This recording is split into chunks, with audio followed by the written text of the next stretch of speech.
Yeah. Okay, welcome everyone to the third installment of this Jewish U course, which is called On the Essence of Chassidus. And the goal of this four-part course is to discover the essence of Chassidus. What is the essence of Chassidus? So the last couple of weeks, we went through Moda'ani, and we analyzed it according to the four different levels of Torah interpretation: Pshat, Remez, Drush, and Soid, the contextual meaning, the hinted meaning, the derived meaning, or perhaps you might want to say the expounded meaning, and the Kabbalistic meaning. Then we added a fifth layer, which is the layer of Chassidus, and we plugged a Chassidic viewpoint back into each of those four interpretations. So we revisited what is the Pshat. The Pshat of Moda'ani was, thank you Hashem for giving me my soul back when I wake up in the morning. But according to Chassidus, we said, well, what does that mean? Thank you for what? Thank you for giving me my soul, not someone else's soul. That even though if I would wake up and I discovered that I had the soul of the dog, hey, I would still be alive, so it's great to be alive, isn't it? But I wouldn't really thank Hashem for that, since that's not what I was. That's not what I was expecting. That's not who I am. So that was one example that we spoke about last week. This week, we're going to continue with another excerpt. I printed a new booklet, which has a new Hebrew English excerpt from the same talk that we were examining the last couple of weeks. It's a new booklet, yeah. The cover looks the same. It's actually not the same, but it looks the same. And we are going to continue with the same teaching, or the same Farbrengen, that is, the same talk that the Rebbe delivered in 1965 at a Chassidic gathering. And we're actually going backwards in the talk that the Rebbe delivered. I have my reasons for that. We're going backwards. Meaning that the last couple of weeks, we actually skipped to basically the middle of that 1965 talk. Now we're working back closer towards the beginning. And what we're going to explore tonight, as it says on the cover, is on the essence of Chassidus, Mashiach. That's what we're going to explore tonight. Okay, everybody ready? Questions or comments before we start? Okay. Do you want me to move this a little bit over to your center? Whatever, as long as I'm there. Probably a good idea. Okay. People are either watching live stream on YouTube, who knows, or maybe they're going to watch the recording. So there you have it. Okay, we are on page 33 in our booklets, and we're reading from the talk of the Rebbe delivered in 1965 that was published, that people liked it so much, I guess, it received such rave reviews, if you will, that they published it as a pamphlet on its own. Normally what they would do is they would publish just the transcripts of the entire Farbrengen, the entire gathering, which could be anywhere from like 4 to 6 or 7 hours long of the Rebbe delivering words of Torah. This one was published on its own, and they've translated it into English. They put it in a book on its own that they called On the Essence of Chassidus. So we're on page 33 of that book. If you're out there in YouTube land and have it at home. But we have our pamphlets. So we're starting the last paragraph on the first page where there's a little dalet. And it says in English, some ramifications of the concept of Mashiach. So let's jump right in.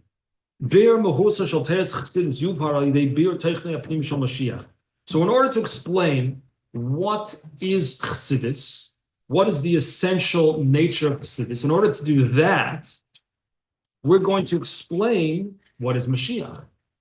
Why? What's the connection between Mashiach and Chassidus? How will understanding what Mashiach is all about, how's that going to enhance my understanding of Chassidus? So it explains, because the general concept is that when you examine the reward for something, you can kind of track it back and figure out what the thing itself is. So if we examine the reward, we will know what the essential nature of that thing is. So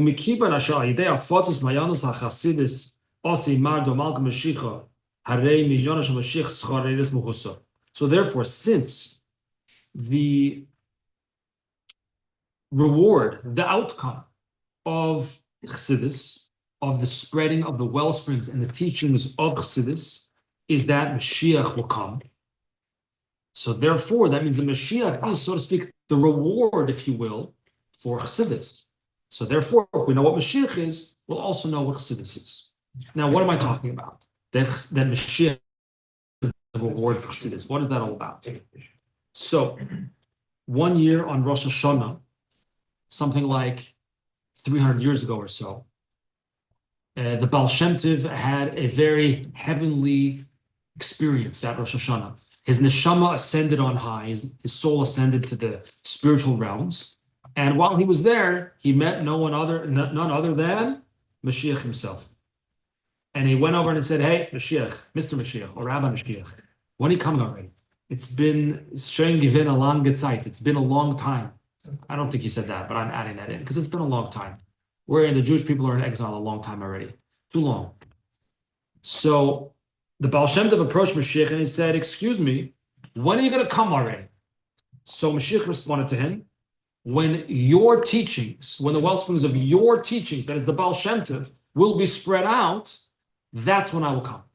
So we see from this incident between the Baal Shem Tov and Mashiach, that Mashiach is saying to the Baal Shem Tov, when your teachings, that is the teachings of Chassidus, which the Chassidic movement started with the Baal Shem Tov's teachings, then were transferred to his disciple, the Mezritcher Magid. And for the Mezritcher Magid, they branched out. He had 60 disciples, one of whom was the Alter Rebbe, Reb Shneir Zalman of the Adi, the first Chabad Rebbe, who wrote the Tanya. Thank you. All right. And he wrote a lot of other stuff too, by the way. But he wrote the Tanya. Well, we don't rank things in level of importance. We don't like to do that. You do. Okay, fine. So you say Tanya is the most important. She's Tanya, girl. Okay. I'm biased. By the way, I didn't know when I was in Shiva, we called the Alter Rebbe, Reb Shneir Zalman of Lada, we called him the Alter Rebbe, which means the old rabbi. When I came to Queens, I found that that's not how people referred to him outside of Chabad. And I heard that they referred to the Alter Rebbe as the Baal HaTanya, the author of the Tanya. So there you have it. Okay, so again, the reward of the spreadings and dissemination of the well springs of the teachings of Chassidus, of the Baal Shem Tov, the reward from that, the outcome of that is the coming Mashiach. So what's Mashiach? Well, let's go on the next paragraph, page 35. What is Mashiach? What happens when Mashiach is going to come, which we hope will be very soon? When Mashiach comes, there's going to be numerous, let's say the Yiddish word, because there's no better word to say than this. There's going to be numerous gewaldige things happening. I don't need to translate gewalt, right? It's going to be gewalt. It's going to be numerous. No, can we translate gewaldig? No, okay, we can't translate it. Amazing. Magical. Geschmack. Oh, you translated Yiddish with Yiddish. Geschmack. Fantastic. Unbelievable. Gewaldig. So, numerous gewaldig things that are going to happen when Mashiach comes, such as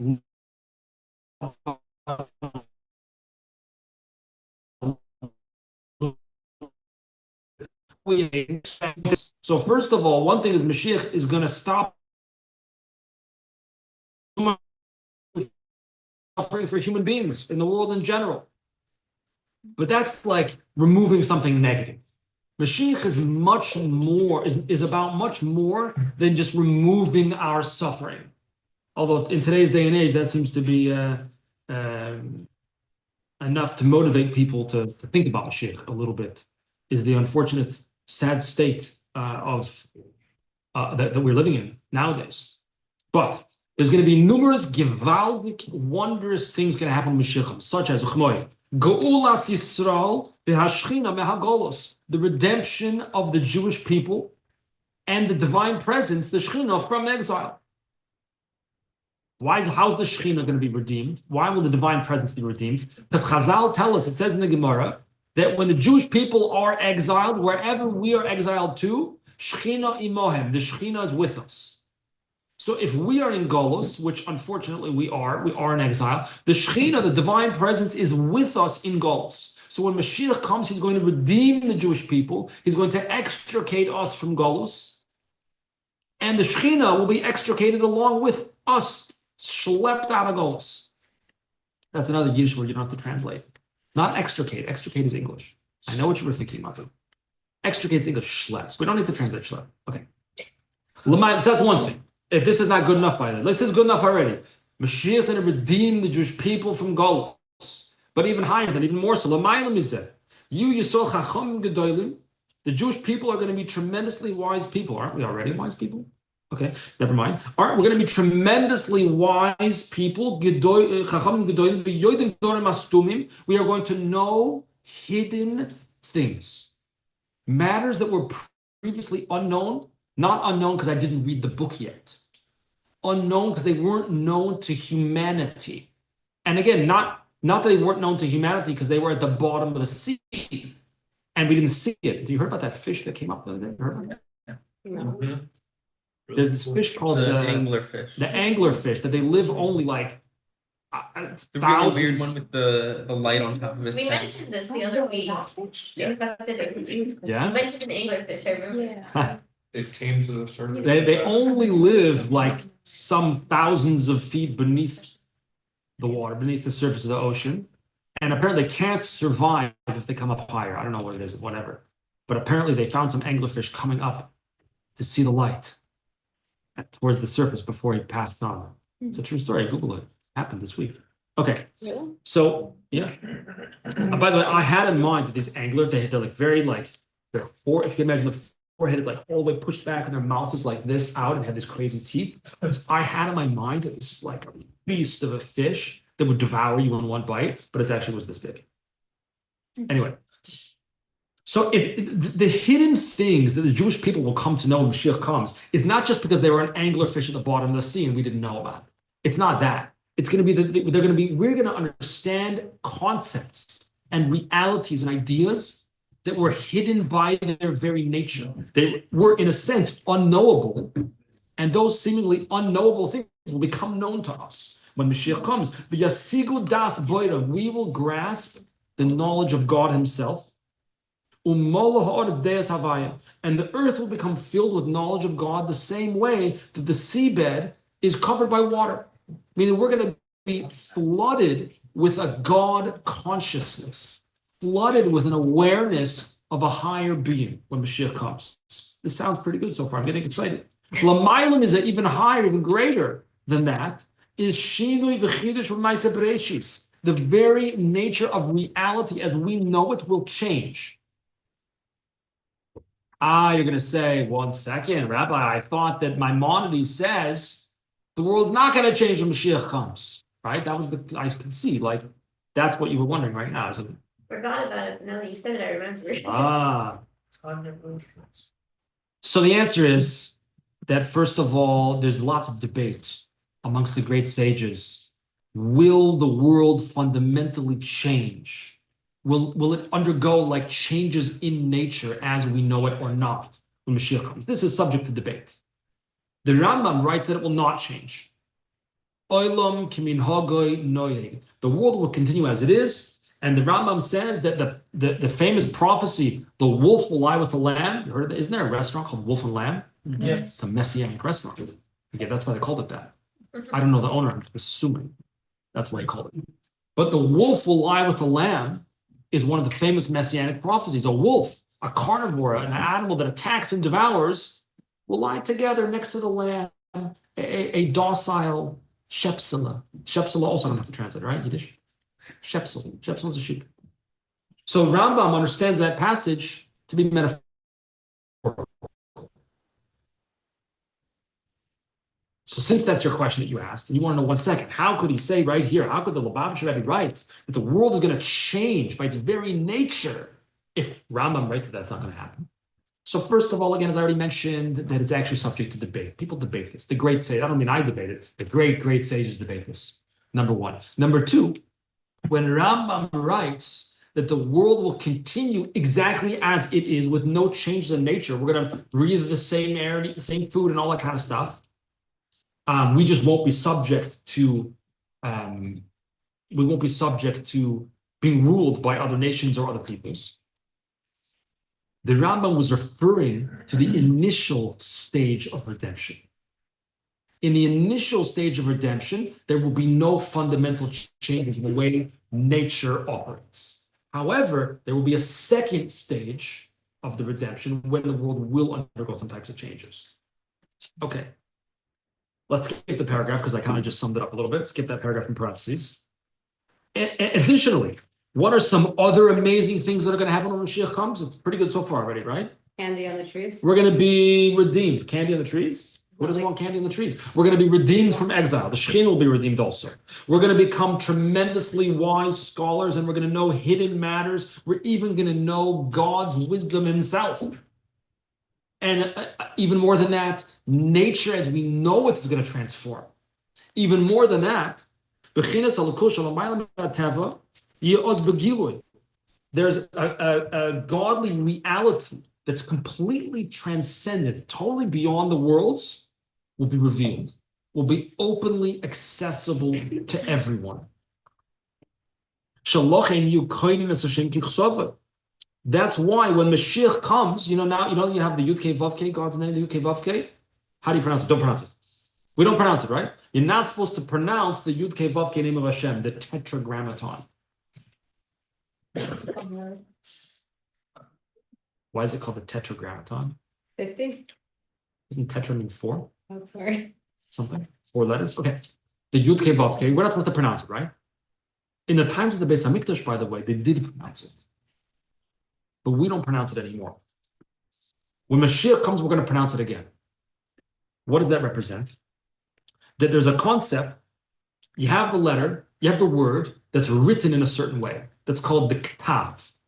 Yud and Hein and Vav and Hey. It's the Ktav or the Ksav, it's written in a certain way. But then there's the Kri, how we read it, how we pronounce it. We pronounce it differently than it's actually spelled, than it's spelled, than it's written. So there's a Kri, the way it's written, and a Ksav, other way. There's a Ksav, the way it's written, and a Kri, the way it's read. What's the difference between these two things? The Ksav, the way it's written, but we don't pronounce it that way. There's something hidden about it. We can't pronounce it the way it's actually written. That represents a level of godliness that's quote unquote hidden from the world, hidden from view. It's a transcendent level of godliness. We just pronounce it a certain way.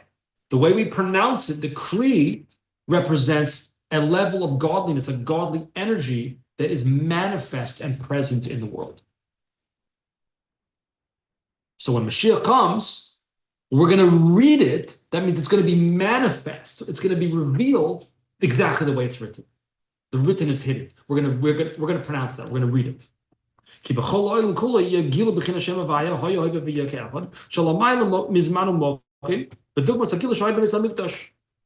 Which is representative of a transcendent level of godliness. The Yud Kei Vav Kei is Haya, Hoive, V'Yihya, was, is, and will be, meaning it transcends time and space. We're going to pronounce it exactly as it is, meaning it's going to be manifest and revealed in the world, just like in the times of the Beis HaMikdash. And not only that, but even more so, what else is going to happen when Mashiach comes? Amazing. Who even knew? There's multiple worlds. Did you know that?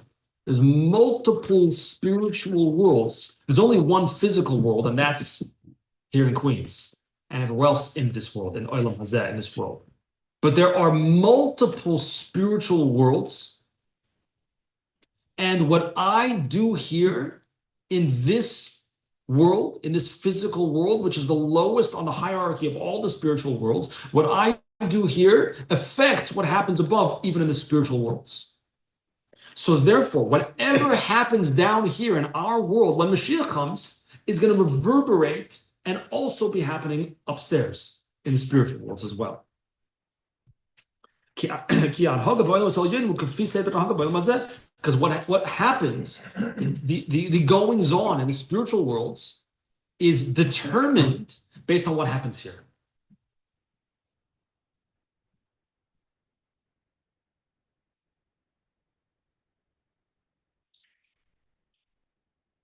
Nobody fell out of their seats. You said going on at the spiritual world is determined what happens here, not the Yeah. other way around. So the bracha you just made, What do you think it did in the world of? Oh, Ooh, Tanya girl strikes. I can't even imagine what it did in the upper spiritual worlds. By the way, it says in Pirkei Avos, maybe this is a Mishnah that some of you have studied yourselves. Da malamayla mimoch.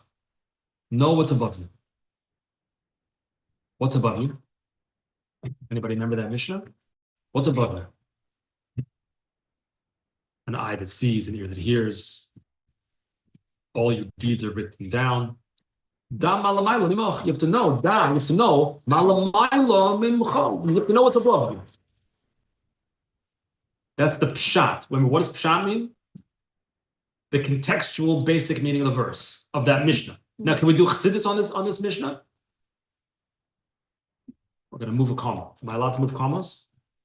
Instead of reading it, da malamayla mimoch, know what's above you, I'm going to take the comma and move it one word earlier. Da malamayla, comma, know what's above, know that what's above is from you. That's the Chassidus on this Mishnah. Know that what's above is from you, is a result of what you do in this world. Yes, the bracha I said on my tea over here. So whatever happens in the upper world is a result of what I do here. Where do we see that even? In halacha. Because every spiritual concept that we can uncover is likely going to have some type of expression in halacha. Where do we see that what we do here affects what's going on above? Very simple. Let's take a look. We don't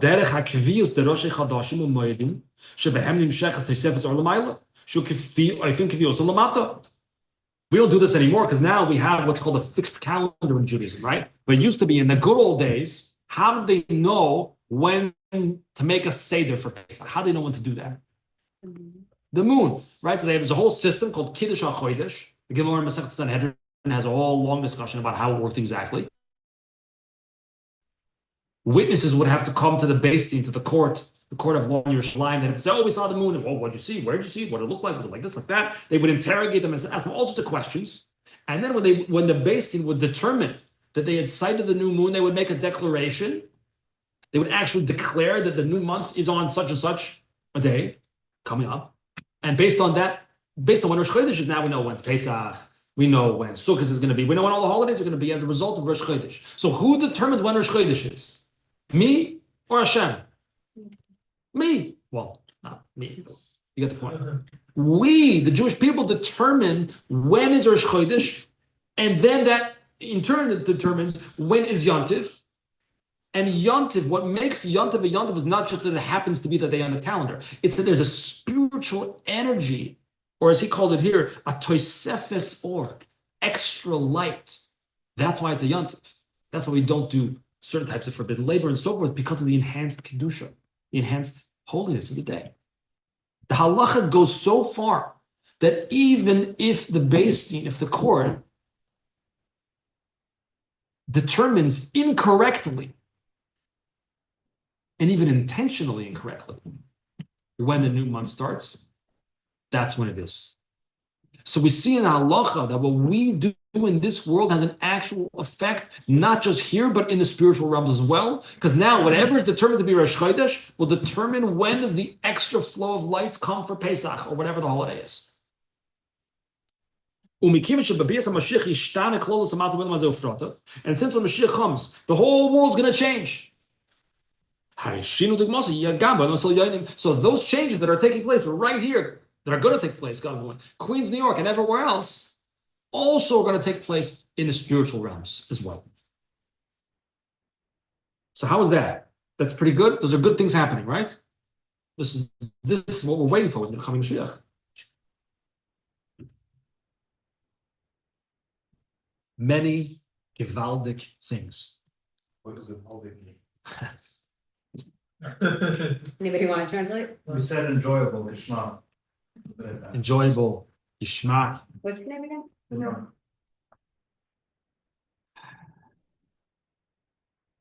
What did Emily? What did you say? You had a good word before. I did. For gewaldic. I don't. Yeah. One of them said. One of you? You did. Oh, maybe it was you, Paige. I said miraculous. Miraculous, amazing, incredible, unbelievable. Okay. Now, all of this being said, what in the world does this have to do with Chassidus? What we spoke about the last 2 weeks with Modani. We're going to try to get back to that. So let's continue. The last paragraph, page 39. Omno. After all this has been said about, after all these gewaltige things that are going to happen when Mashiach comes, after all is said and done,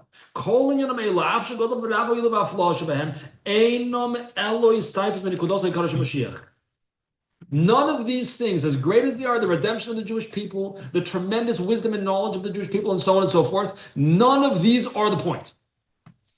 They are all extensions, branches coming out from the tree, but they're not the tree itself. They're just the branches. They're beautiful branches. They're lovely. They're delightful. They provide shade. They have such wonderful qualities, but they're not the actual tree itself. So as great as these things are that we described, none of these are what Mashiach actually is. They're things that will happen when Mashiach comes, but they're not what Mashiach is.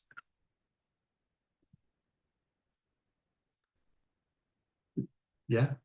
Okay, so far? Which brings us to the question, so then what is Mashiach? If it's not all of these things, it's not the redemption of the Jewish people, it's not the great wisdom of the Jewish people, it's not a fundamental changes in the nature of reality as we know it. If it's none of those things, then what is it? Page 41.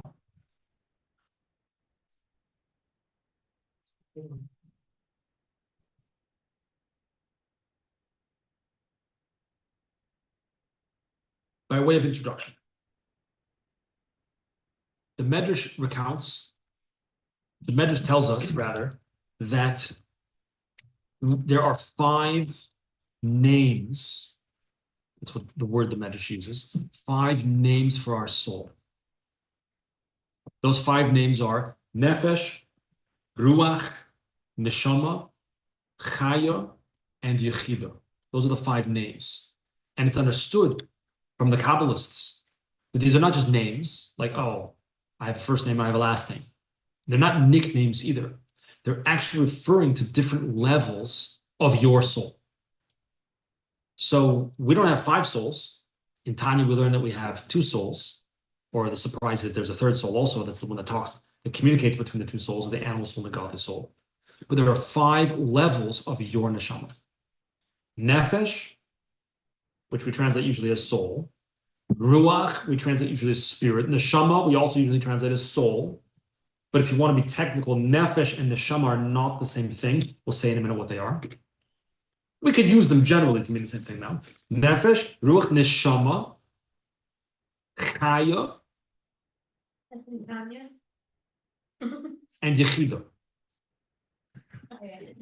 Chaya we translate maybe as Vitality, maybe? life or vitality, maybe. I don't know. The animal soul.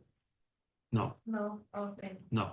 And yechida we translate as the singular or something like that, or the singularity or the one. I don't know. We're just going to say yechida. What are they? The nefesh is the level of your soul that is basically your physical awareness, the awareness that you exist, the awareness that you're alive. Like when you wake up in the morning, you don't ask your roommate, am I alive? You know you're alive. That's the Wait, do you? Oh, you do? Am I alive? Oh my gosh. No. Let's not get too personal here, everybody. Nefesh is the basic level of physical awareness. That's what nefesh is. Ruach, which I translated as spirit. Ruach are the emotions of a person. Right? Just like the wind, ruach is like a wind, also wind blows, emotions kind of can blow back and forth, so to speak, a little bit. Then you have the level of neshama. Neshama refers to the intellectual capacity that we have. So we have, starting from the bottom up, nefesh is our physical awareness, ruach are our emotions, and neshama is our intellectual capacity.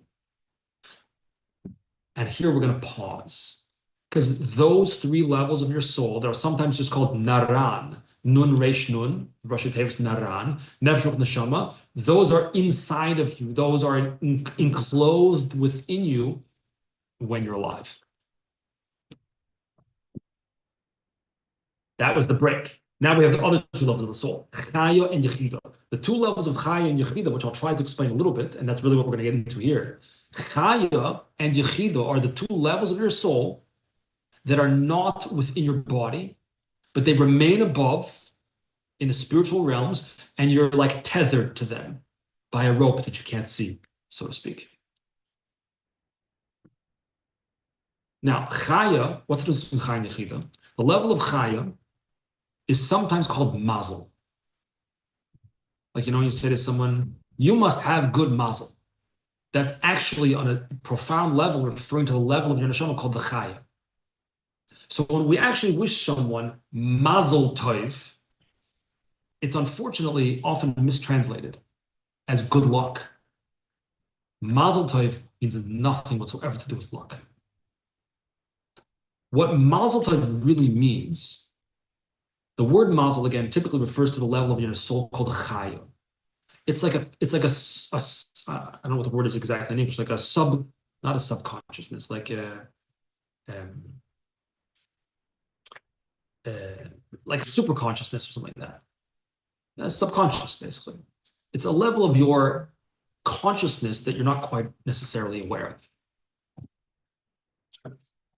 So certain things may happen to you. So you may experience certain things in your life that are in a sense like an indirect awareness, in a sense. So when we say to someone mazel tov, what we're saying is your mazel, the root of your, that's really what the chai is. The chai is like the root of your neshama, should be tov, should be good, should be strong. And the word mazel, by the way, also means to drip. So mazel tov, we're effectively, what we're really wishing a person is not good luck. That's like you said, good luck. It's not good luck. It's your mazel, which is the level of the neshama called the chaya, which is the root of your neshama, should mazel. It should drip down to affect you. It should impact you. It should be tov, it should be good, it should be strong. That's mazel. That's the chaya. That's the root of your neshama. Then there's, yeah? No. You said. I'm going to try. But let me say the yechida and we'll come back to it, God willing. Then there's the yechida. Yechida means the one and only, the singular, the only, the one. Yechida. The yechida is, I can't say what it is. That's what it is. The yechida is the core of every fiber of your being. It's at the most deepest, most profound point of you. That's your yechida. In general, it's not expressed. In general. Now you asked, can I say the chaya again? Okay. The chaya is the root of your neshama. It remains above in the spiritual realms, and we are tethered to it by a spiritual, or connected to it by a spiritual rope, if you will, which has 613 strands to that spiritual rope. And every time we do a mitzvah, we're tugging on that spiritual rope, bringing our mazel, bringing our root of our neshama ever so closer to us, connecting to our essence ever so slightly, or not slightly. Was that better or worse for the description of the chaya? Well, a big difference in chaya and yechida is chaya you have a connection to, yechida is beyond you. But it is you, but it's beyond you. It's less accessible, right? Yeah, so what does it matter if the yechida, if we can't even really say what it is, and if it's totally beyond us, then what is the point? Well, the answer is that we can access it. It's just not so easy to do that. The main way that we access the essence of ourselves, the core of our being, is through mesiras nefesh, through self-sacrifice. So usually, a person's yechida comes out, the essence of their soul is expressed when they're threatened with the very existence of their life. That's in general when the yechida expresses itself. When a Jew is told, which unfortunately has happened all too many times, convert or die, bow down to the idol or die. Unfortunately, too many times a Jew, even non-religious Jews that have no connection seemingly to Shabbos and Kashrus or anything like that, have over the course of history been willing to die rather than bow to an idol. That's an expression of Yechida. That's an expression of the core that is never willing to deny its connection to Hashem. So that's the Yechida. So these are the 5 levels. That was the introduction to this next section. Questions or comments before we go on to the next section? Yeah. When you say willing to die, there's certain levels of pain that a person goes through when they're killed. Now, this level of pain may make a person rebel against Hashem. That being the case, is it proper for a person to die in those cases or no? Not sure I'm understanding the question. No problem. When a person dies, they're supposed to die for Kiddush Hashem, right? To respect Hashem, love Hashem. Now, if they're dying and they're going to hate Hashem because of the level of pain they're going through with that death, is it proper for them to die still? You understand the question or no? If they're going to hate Hashem Yes, because they're experiencing of the pain that they're pain, going through while dying. Should I rephrase it? I don't know if you need to rephrase it. I'm contemplating how to respond to such a. It's not self-sacrifice if you're hating God. It's not hating. Well, when a person's going through that, they're probably going through a tremendous amount of pain. And how would they love God when they're going through that pain? Yeah, is your premise that pain and loving God are? Well, a person can't take Contradictory? rations when they're going through that level of pain, I would assume, no? I don't know. What do people think out here? I mean, you hear stories of Holocaust survivors that were in enormous amounts of pain, but they somehow maintained like their desire to do a mitzvah or their desire to do something a certain way. I follow. Okay. I don't mean that that's like your average person, but you hear those stories. And you hear them actually more frequently than you would imagine. I don't really know the answer to your question, but it could be that it really makes no difference whatsoever what you feel. At the end of the day, a Jew does a mitzvah, it's a mitzvah. On a very base level, this might not be socially popular to say such a thing, but God didn't ask me to enjoy doing mitzvahs. He just asked me to do them. So on a very basic level, what does it make a difference if I enjoy a mitzvah or if I don't enjoy a mitzvah? On a very basic level, the main thing is just to do the mitzvah. So I like it, I don't like it. Who asked me to like it? Rabbi Nachman. Why does Rabbi Nachman say that? He says you should do mitzvah with happiness, no? That doesn't mean to like a mitzvah. And that's because it's a mitzvah, even though it's Hashem b'simcha, the serve Hashem was simcha. But where does it say to like it? You don't like it after you serve someone with something. Ah, that's a good question. Fine. Well, a parent sometimes does things for their child that they're happy to do, but they don't enjoy doing it. Just a very simple example. You take your child to the amusement park. Like if you're over the age of like 30, like, you don't want to be So there. that's enjoyment mixed with non-enjoyment. It's either you have enjoyment or you don't. No, you're happy to do it for your child because you love your child. Joy in your child. Right, Like that so, brings you joy. so the mitzvah, you get joy out of your relationship with Hashem, but the actual like trip to the amusement park is a drag. But what about seeing a smile on your face? That's the same relationship, action. but that's the relationship. I don't know. I think it's still there. It's still there, okay. Anyone have a better explanation than I did? Oh, The question is, can you do a mitzvah that with happiness but not enjoy it? So I gave the example of taking your child to the amusement park. But even if you do enjoy it, Wait, what? should I- I was just gonna say, like, I would think so. They're two different emotions. So just because you feel one doesn't necessarily have to be linked to another. okay, How about tzedakah? what about it? You're happy to give tzedakah, but you don't necessarily enjoy giving tzedakah. It sounds like one's more internal and one's more attached to an existential action thing. Interesting. Okay. I think everybody here is saying interesting things. And to add on top of it also, even though it's true, even though it's Hashem b'simcha, Hashem wants us to serve him with joy, with simcha. And I very well may enjoy that too. And I assume that if I truly have simcha, that I'm enjoying it. But is the mitzvah to enjoy it? Hashem wants me to enjoy it, or Hashem wants me to do it with simcha? Perhaps like you're saying, they're separate things. Maybe they're going to converge. Maybe they're going to come together. I don't know. It's food for thought. Why were we talking about that even? How did we get to that? Oh, because of the Yechidah. Okay. So that was my introduction. Okay. Page 41. The introduction was that you have 5 levels of the soul. That was what I just said in the last like 10 minutes or so. What we're going to say right now in 10 seconds. You have 5, in less than 10 seconds. There are 5 levels to your soul. Okay. That was the introduction in a nutshell. Remember that. Now we're going to go further. In Yonah Ya'ikri Shel Mashiach hu Yechidah. The essential concept of Mashiach is the Yechidah. Now we know there's 5 levels of the soul. He is most intrinsically connected to the deepest level of the neshama, the Yechidah. David HaMelech, King David, he possessed, that is, was manifest within him, the level of soul that we call the nefesh. Again, that is the basic awareness of being alive. Elijah the prophet, who might have been knocking at our door just a moment or two ago, either it was out of the wind, we don't know. L'ruach, I didn't even mean to say that. The wind. No, the ruach, to the level of an neshama called ruach, which is the emotional level. He, so to speak, rectified that level, or that level was manifest within him.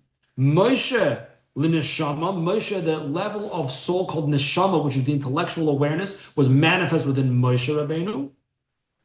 Adam Arishon l'chaya, Adam Arishon, Adam, was manifest in him the level called Chaya, and finally Mashiach is Kalichida, and Mashiach will possess. We say will because he hasn't come yet. Mashiach will possess that is the level of Yechida will be manifest within Mashiach. Now, what is the difference between all these 5 levels? And here, if we think about it in terms of the Pshat, Remez, Drush, Soid, and then Chassidus that we spoke about the last couple of weeks. Milas hayechid al dalad bechinas nefesh v'ruch neshama chaya v'chamisha madrega shel kol neshama. The advantage, or it's not even an advantage really, it's more like the superiority of the 4 levels of the yechida over the 4 levels of nefesh, ruach, neshama, and chaya, are that they are madregos pratios.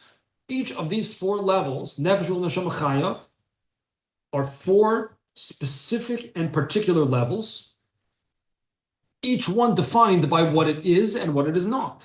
So again, the level of nefesh is the level of consciousness that is a basic awareness of self. That means it's not intellect. So it's a specific framework. Each level is like that. But bechinas hayechida, but the level of neshama called the yechida, that oneness level, he etzem neshama shalamayla miged pratim kishma. It's the essence, it's the core. It's not about the details. It's not your job. It's not where you live. It's not your hobbies. It's who you are, if we would use an analogy. Even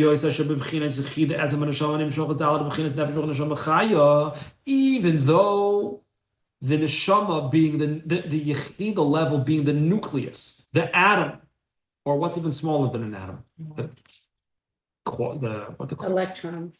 whatever. Electrons, neutrons, and protons. Yeah. Aren't atoms smaller than those? No. No. They make up an atom. That's what I said. I didn't say that.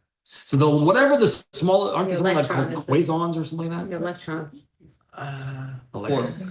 Quarks.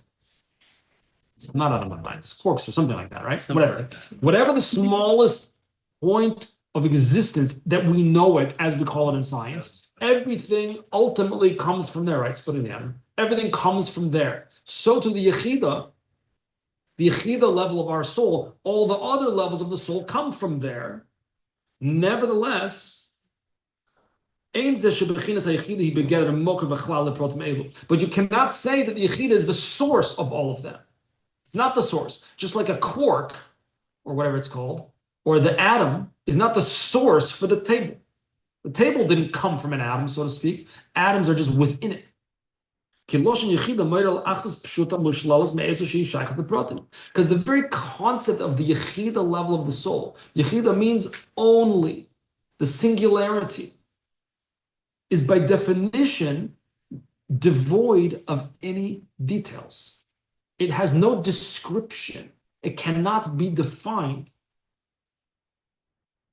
Not even defined, cannot even be defined as a source. It's not even a source. It's just is. It's just you. It is the nekuda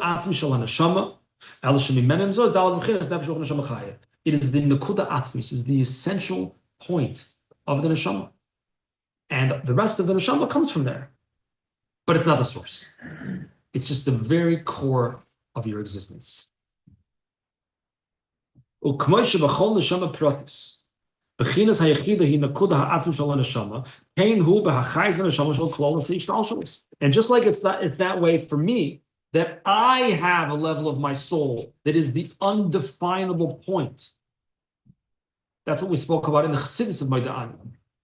That in the Chassidus of Moeda'ani, we don't wash our hands in the morning before we say Moeda'ani, because no impurity can defile the holiness, the sanctity of a Jew. We are holy by definition. That's the Yechidah level. Every Jew has that equally. I don't have it any more than you. You don't have it any more than me. Every Jew has a Yechidah, which is the untouchable point. Untouchable means it can never be, one second, it means it can never be damaged, it can never be blemished, it can never be broken. Nothing can ever go wrong with it. It's always perfect and pristine. 1 second, Moti, I think Binyam, you had a question. Yeah, if someone needs the bathroom in the morning, isn't it a problem to see more than because now they're holding it extra long by saying more than You're correct that a person is not, according to halacha, allowed to hold it in, as we say. When a person has to go to the bathroom, they're supposed to go relieve themselves, not holding it in. If it was a desperate measures, you could do that. But ideally, you could take the 4 seconds or however long it takes to say it quickly to recite Moeda'ani first, or even maybe on your way to the bathroom if you need to. Yeah, listen. Why do we have this idea of like converting? It's not that you should do something you should die for, when we have this idea of Yechida as well. That is this incorruptible entity. Good question. I mean, you can't corrupt it anyway? Yeah. So what's the problem with converting? Interesting. What's the problem with converting if I anyway have part of my soul that's anyway perfect? Which would mean if even if I would convert, God forbid, my Yechida is anyway perfect. Is that what you're asking? Essentially. Okay, that's a fantastic question. This really gets to the core of the matter that we're talking about. This really is the whole point. In theory, you might be right. What's the big deal? I'm still Jewish, right? What happens if a Jew converts? Still Jewish. You can't get rid of it even if you want to. You can't throw it away even if you try. So the very idea that a Jew will give their life rather than convert is not because I have to, it's automatic. There's no thought process that happens there, which is why through the ages, Jews, even Jews who never learned a page of Gemara and didn't keep Shabbos, and maybe they even worked on Shabbos and did whatever they did, and even Eidon Yom Kippur, God forbid. But when it came to this single defining moment of, oh, you're anyway not religious, throw away your connection to God. So it wasn't an intellectual decision that this is the right thing to do. There was no decision. The Yechida automatically expressed itself. In theory, could the Jew convert and end up in a monastery and still be a Jew? Yes. And his Yechida is still untouched. That's why some Chabad rabbi is going to find him and put on tefillin with him to bring out the Yechida. But over history, it's been impossible. I don't want to say impossible. Nothing's impossible. But Jews, by and large, have not done that. Not because it was an intellectual decision. It was just automatic. And that's really what the Yechida is this deep connection that's so powerful, it just comes out. You can't stop it. Well, why would it matter this automatic person's manual system? Why would it matter what? You mentioned automatic versus Manual. Why does that matter? The code in code is, we can't change it. I don't see why the mechanism of projection, how you project yourself. I'm not sure I'm following your question. What's so great about the Like Yechida? saying this automatic versus intellectual decision. He's saying like another Nefesh Ruach is like a manual system, you have to do something, if he does automatic. In a sense, it's automatic, yeah. Sounds like an override. It is in a sense like an override, yeah. So why would you need any decision making? Be that come to you or come to you? Well, Why would, even more like these, it says you can die for it. I'm having trouble understanding what exactly you're asking. You're asking about what does intellect have to do with it? What's the purpose of the other modality if you have this Yechida anyway? Right, like what's the purpose? Yeah. I think the answer, and it's simple, is that you don't have access to the Yechida at free Correct. will. The Yechida is like a backup emergency system. It's hard to just call up the Yechida. Well, that's not a good definition. It's not a backup emergency system, but you don't have access to it at free will. It's not typically readily accessible. That's correct. Whereas the other levels of the neshama are readily accessible. My emotions, my intellect, etc., are readily accessible, and that's what on a day-to-day basis I'm utilizing and I'm tapping into. The Yechida is hard to get to, so to speak. Sounds like somewhere to get to that we die. That we can't get to it something. Sometimes yes, and other times it comes out in other ways. Other ways of Mesiras Nefesh, self-sacrifice can also be the person continues to live, which really in our generation is the greatest Mesiras Nefesh, is to live with Mesiras Nefesh, but not to die with it. That's the greatest. And that's in many ways unique to our generation. You know, those crazy stories like a parent sees a child under a truck, like a mother, and she's not this like bodybuilder and she lifts up the car to save the child. That's like this tapping into this very, very deep level that exists, but it's not accessible on a regular Tuesday. It's hard to access the Yechida. There's We're the learning reason. about it now, but it's hard to access. They call it adrenaline. You can just meditation. Okay, we're gonna pause here for today because we're pretty much out of time for today. But will God willing continue Mirza Hashem next week? Thank you everyone for coming.